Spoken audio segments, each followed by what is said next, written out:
All right, good morning to any replayers. If you're a replayer, you can still tap on the screen for hearts. You can share this. You can, of course, find me on Twitter or Snapchat at joannazarach, where you can ask me any questions you have. Follow up on the topic, or just, hi, Anonymous, or just find me. Hi, Elizabeth. Hi. For everybody that's joining live, welcome, welcome, welcome. We'll get started in just a minute. Hi, how are you? If you're new to me, my name is joannazarach, and I'm very sleepy today. Did not sleep well last night.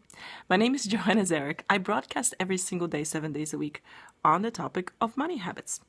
And I've actually created a habit to do this money habits broadcast. And I strongly believe that developing better money habits is going to help people overall get a better insight into their financial lives. And what I'm trying to do is deepen people's understanding of money and how it works and how to make it work for you, and how you may want to reframe the relationship that you have with money to basically enable people to use money as a tool to help them to become the best person they can, I guess. It's a very lofty goal. I do it through, again, answering people's questions, sharing my knowledge, deepening the understanding in the various areas that I find are important when it comes to finances. So the topic for today is, and I've been talking about this, I guess, a lot, and it's a Task It Tuesday. So on Tuesday, I asked you guys to do a task. And today's task is for everybody to, again, depending where you are in your journey on your money habits, like how much in-depth knowledge you have around your particular financial situation, you will need to gather some of this information to be able to do the financial equation. So what do I mean by the financial freedom equation? I think that we know a lot of times we keep money in this very too much of an abstract manner. It's something that's kind of comes and goes. And when it comes to financial freedom, it's actually an equation with a bunch of inputs and a bunch of outputs. So I do want to talk about the inputs that you need to consider. And tomorrow what we'll do is actually go through an example where I put together a spreadsheet and I show you how the inputs or the outputs impact your financial freedom number, right? So when I talk about financial freedom equation, hi, how are you? Like, is it Felentry? So financial freedom equation to me is getting to a number, right? And so interesting, because the first time I heard what's your number is when thank you for the hearts. I was a strategy consultant in a big firm. And that was a frequent conversation, because all of a sudden I was surrounded by people who were interested in making a lot of money, and we were all part of, the corporate strategy teams in various Fortune 500 companies. So your eyes get really opened into how money gets made, right? And so the frequent conversation was your number, like how much money do you need to kind of walk away? I mean, we all worked hard, we're smart, we're exhausted, and then was like, what's your number? And so that's the first time I started thinking about like, how much money do you really need? And I think at that time, it still seemed really abstract. I think it was like, $4.5 million, right? Like, because it seemed like, I think there was a math around it, whatever the math on getting to the number, and then you wouldn't run out. One of the comments that someone made is that the further you got in their career, the bigger your number was getting, right? So some people, whatever number you start out with, like where you think like that's enough money, like that's a lot. The further you go and the more you earn and the more your lifestyle inflates, the more you realize like, no, I need way more money. And this actually has happened in as a study where they were measuring health, like happiness in various stages of wealth. And this happened, which is, I think that's why you need a lot of perspective and reflection, and you need to figure out that number for yourself. Because people at whatever income level, they thought that they would be happier at the next wealth level. And just never happens, right? So this is why I talk about financial freedom and figuring out your number. So basically what you're trying to calculate is a single number that is going to be your enough. Thank you for inviting your followers. And so that's what I want to do. And I'm actually I've been writing this out. So what I do is I think of a task, I talk about it on Tuesday, I assign people to do it, and I kind of walk you through what it looks like on Wednesday. So today I'm trying to write down all of the inputs, and I'm trying to make it as simple as possible, right? Like my goal is to simplify it. So here's some of the inputs that are important to get to your enough number, to build your financial freedom like bucket. So the first input that I think a lot of people, and I'm running into this a lot. I don't know why, because probably because I get people to talk about money. Like I ask about money and people tell me their situations. So one of the things is that you have to realize that there are a lot of people, I mean, and maybe not like millions and millions, but there are a lot of people who start out the race with a head start. They call it, they have a base. They have a base to come from. It's intergenerational wealth is actually real. There are a lot of people who benefit from their parents, their grandparents, their ancestors having to reach that point of financial freedom before and not having run out of money, and now they've passed on that intergenerational wealth. So there are people who start with a base. Now, I mostly talk to people who started with nothing, like myself. I'm an immigrant. I've started with nothing. But if you have a base, know that you're ahead in life, right? If you start with a base towards your financial freedom, you're kind of halfway there. But I'm going to assume no base, right? And you can put that in. It'll be like zero or some amount of money. The biggest, and then we talk our factors, income, right? Income. And I want you to think about income when you're doing your financial freedom equation. I want you to think about income in two buckets. One is, I highly recommend everybody do a past income exercise. What do I mean by that? You want to add up your lifetime income, like how much money you've earned in a lifetime, and then you want to project how much more money you're going to earn. And income's a function of, not just your profession, but also like your willingness to start enterprises, start side businesses, etc. So your income's going to be a big part of the equation. Your savings rate, of course, like what percentage are you willing to part with? And this is where we talk about lifestyle spend, right? If you have a high level of lifestyle spend, your savings rate could be abysmal. And if you want to ask me, and again, we'll play with it. We'll do this equation tomorrow because I have to structure the spreadsheet so it makes sense. But the savings rate that I recommend is 30%, no matter your income. And I'm saying that because your kind of income that you have in life will establish your sense of what your lifestyle is. And this is where you actually have the most flexibility. And we'll talk about it on the output part. Tax rate, understand your tax rate and understand how much of your income goes towards taxes. I spent 2 hours last night. Like I leave my house in the evening and I spent 2 hours with one of the families that I coach. And I literally had them do taxes and walk them through understanding how expenses in their business lower their tax bill, how donations, why is it important to track all these things? And it's just they're we just had no idea, right? Like they just never really paid attention to taxes. And again, I'm only doing coaching in 2016. But because I'm trying to learn the revelations that people have when I make them do these things. Like I don't just talk about it. I actually go out and I spend my time making people take control over their money. And I'm like, I will walk you through it. I will be the person who will give you the confidence and the knowledge. And you're going to fast forward to it. Anyway, tax rate's important. Your return rate on your investments, because we do talk about, you can't just have a pile of cash sitting.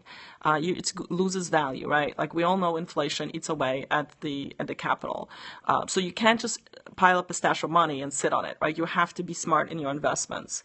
I advocate a lot of tax-deferred, tax-free investments if possible. If not, your return rates are going to be lowered because everything you grow is going to get taxed again. But your return rate is so important. This is why I advocate low-cost investing with Vanguard. This is all on catch.me. Yeah, all my videos are on catch.me/joannazarach. You can find them. If you go to my Twitter feed, all my links for Catch are there. But once you go to my Catch account, you can watch. I think I started recording on Catch probably a month in. Yeah, thank you. Thanks. And welcome. I broadcast every day. I answer the same, you know what? I would answer the same question about money all day long, and I would be the happiest person in the world. I spent 2 hours yesterday sitting down with someone and just kind of coaching them through their financial situation. And people feel so ashamed about their finances. And I'm like, don't be, just have a plan, right? And sometimes people don't have big enough goals either. So return rate, and of course, one of the biggest factors in building your financial freedom pot is yeah, yeah. So think about, but I want you to think about, I want your goals to even be bigger than just kind of the next thing. I want you to really think about financial freedom. I think it's kind of neat to think about having enough money where it's kind of giving you the basic, I call it like your own basic income for life. I'm a basic income advocate, not like actively, I just like the concept. But time's one of your biggest variables. So you have to give yourself enough time. Yeah, right. Like you want enough money. That's the thing though, because I'm just going to get to the outputs. So all inputs for your financial freedom equation is you're starting with a base, right? What is your income, both past and future? And look at the total. Don't just look at the annual. Just think, how much money have I earned over a lifetime? That is one of the most revealing numbers. When you add up all the years, like once you're in the middle age, like when you first start, you're like, oh, I've only been in work 3 years. But think about it. If you've been in the workforce for 20 years, add up all of that income that you've earned, even at the gross level. And the way you do it, if you're in the US, you look at your Social Security statement. Social Security Administration issues them, and I don't think they do paper anymore, so you may have to log onto the website. But that's a summary of all your income. You don't have to track it. They track it for you. It's the government. And then like project your income forward, right? Because that's where I feel people aren't taking enough. Like you have to really want it, right? I'm not saying financial freedom's like just an equation where you plug in the numbers and boom, it's done. It's work, but it's achievable. Then savings rate, so base income, savings rate, your tax rate, and your rate of return, and the time. You've got to give it time to get to enough. So, and the question would be, well, what's your enough? And here is how you approach the output part of the equation. And you say, do I have enough? The output, one of the biggest variables is what are your required annual expenses, right? So what is it that you need to live on? And like most people take this like stance of like, I just want to live on more, right? I want bigger, better, more things. But I'm saying, and I'm not talking like minimalist, frugal, the least amount of money that you can live on, right? And by the way, people do that. People have done that approach that works really well. If you follow Mr. Mustache at all, he's like extreme frugal, but they've invested well, and like they're like, hey, we're retired at 30, right? Because your annual expenses of what you live on is one of the biggest variables. In fact, if you have enough, so if you're like expenses keep going up with your income, and that's like you'll never have enough because you're basically outspending everything. But if you kind of reflect and you say, how much do I really need for like the 5 big categories of spend? How much housing do I really need? What's my transportation cost? What's my food cost, right? What's my housing? I say like not just the rent, but the utility, everything associated with keeping you nice and warm and safe in a safe neighborhood where you want to live. Where's your transportation cost? What's your like kind of periodic costs? Like if you have children, that's a big part of the equation in terms of your expenses. That's going to delay, let's say, or change your ability to have enough. And so incorporate that into it. Also the rate of return, what do you expect to, how conservative or aggressive can you be when you get to enough? And that's the thing, if you're not, I don't believe in retirement, basically to me, retirement is just being idle. So I don't believe in being idle, right? And so there is also cash flow. So even if you have enough, there's no reason why you can't make some income in the future. So think about the activities that you can do after you have enough that aren't you have to go to a job. Let's say, how much cash flow can I get, right? Either whether you've made a small business, some passive income on the side. We have so much access to cash flow these days. It's incredible. And of course, taxes. And then the final variable is time. So that's the outputs, right? Your enough will vary depending on what your annual expenditures are, how aggressive are you willing to be once you build up a big pot of money, what is the additional cash flow? Some people look at Social Security, and that's, by the way, cash flow, but you only access that when you're 65. And then taxes and your tax rate, and how smart are you with taxes? And then, of course, time, right? If you look at, especially if you're looking to spend it down, I guess for me, financial freedom is creating a pot big enough that it never runs out. And so that's the equation. Vote for Trump. Sorry. There's no Trump support here. You do need to vote, by the way. If you're in a primary state today, I do encourage everybody to vote. Citizenship wasn't something that just was given to me. I had to earn it. It was a lot of work. It was a lot of tests. It was a bunch of money. Just to apply for the different stages. So if you're a citizen in the U.S., you have a responsibility to take the time today and vote. I will go vote. So that's it. Get your equation, but please be on the right side of history. I guess that's my most political statement is like, remember to be on the right side of history. So anyway, get your back to financial freedom. So get your numbers. Tomorrow we'll actually do the spreadsheet where I'll show you kind of I'll build a spreadsheet to show you what enough looks like. And I think let's stop playing small, no matter whether or not you're ever going to become like a million earner. Like, you don't have to be making a huge giant income to get to financial freedom. What you have to have is a vision, a number in mind, and a plan to get to it.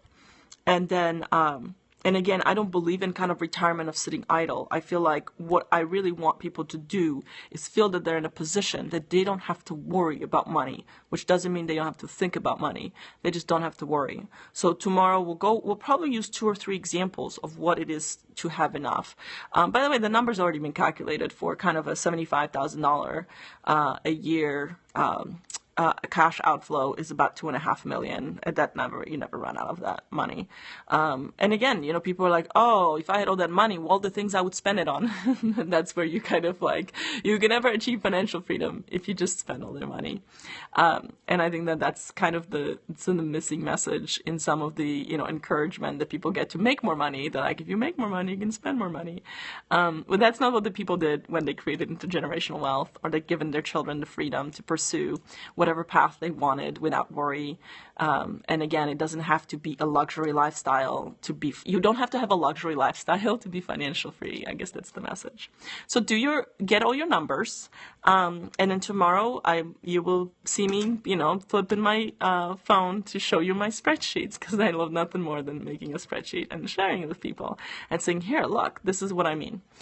So thank you again for joining, everybody. Thank you for your time and attention. I really appreciate it, for the hearts, for the support, and for everybody that joins. I know there's a lot of different things we can do in life, but what I want to do is share my knowledge of, I call it applied mathematics, and my knowledge of tax rules, money rules, investing, everything. Like, I feel like I'm just a little encyclopedia of, like, people go, like someone asked me yesterday, one of the families, how does Social Security work? And I'm like, here's how Social Security works. She's like, am I eligible for it? Right? Like, people don't know these things.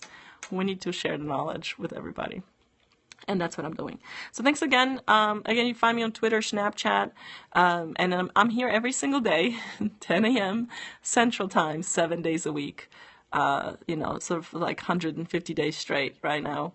And then I will actually be on later today. So one of the other things that I do is a Money Matters broadcasts twice a week at 5 p.m. So today's Tuesday. So I will have a 5 p.m. broadcast on Money Matters. I'm not exactly sure what the topic will be. I know it's tax time, so it might be taxation, maybe Social Security. I get inspired by the conversations I have with people around their, say, lack of understanding around money. So I will, between now and 5 p.m., think of a topic, and we'll have a Money Matters, a half-hour program where I dive deeply. It's very nerdy, I think, to dive deeply on a financial topic. But then, yeah, those are on catch as well. So I've started doing them in January twice a week or so. I've probably done 10 or so on different topics. And I cover, whatever people want. And anytime you have a question, by the way, about a financial concept or a financial question that you have, personally ask. I get inspired by the questions. I just don't know what other people don't know. And it's always very satisfying to help people with it. Thank you. Thank you for joining. And I'll see you there, guys, tonight at 5 p.m. And I'm back tomorrow, every single day at 10 a.m. Bye.